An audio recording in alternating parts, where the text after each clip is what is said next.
Hi guys, I'm back again for a short video. If you remember, the last video was rectangles, and rectangle is uh, base times height, and you multiply and you get the area.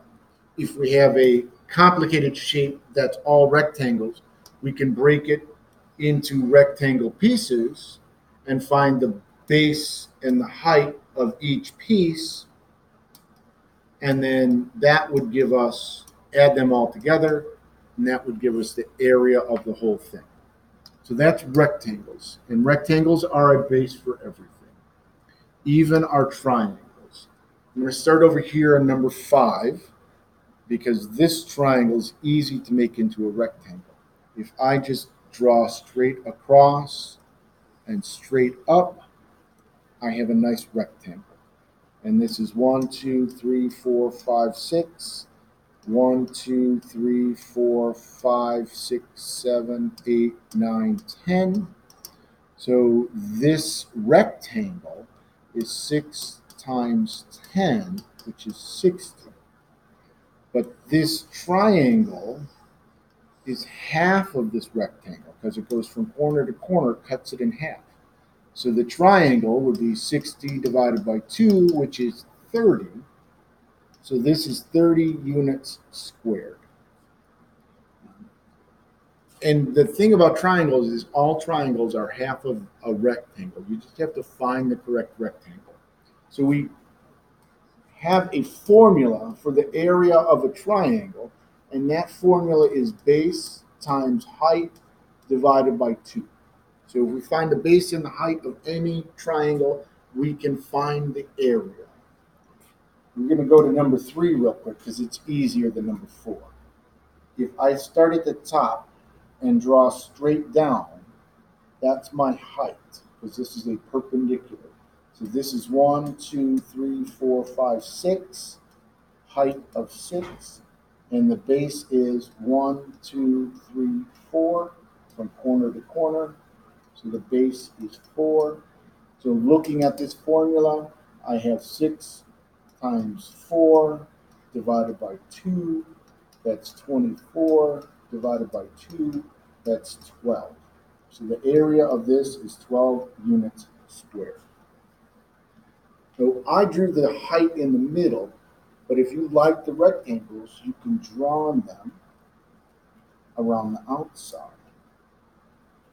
The problem with that is on these triangles, like number 4, drawing the rectangle on the outside actually gets too big because this is the bottom of the triangle, this is the base of the triangle, and this is the base of the rectangle. They're different sizes. So you have to draw the correct rectangle. Um, One thing we can do is draw this diagonal line. And if I want to draw a diagonal line, I have to count how far over and how far up it goes. So it goes over 1, 2, 3, and up 1, 2, 3, 4, 5, 6. So I'm going to do that here. Actually, I'm going to take this base and go 1, 2, 3, 4, and draw down. So now I have a parallelogram. And here's the triangle 1, 2, 3, 1, 2, 3, 4, 5, 6.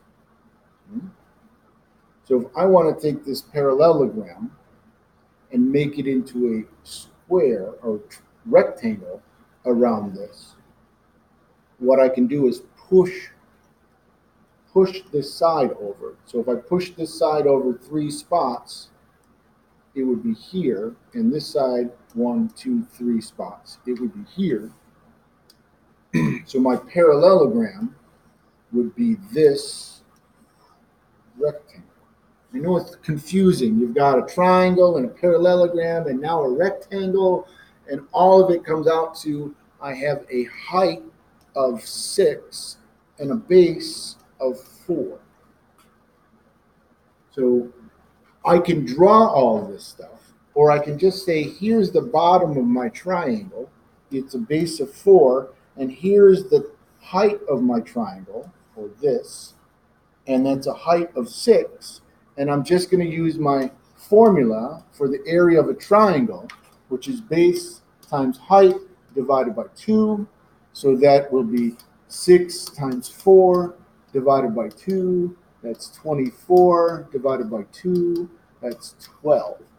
So the area of this triangle is 12.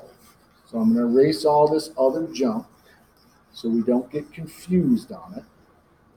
And I'm going to say if the height is 6 and the base is 4, then the area is 12 units squared.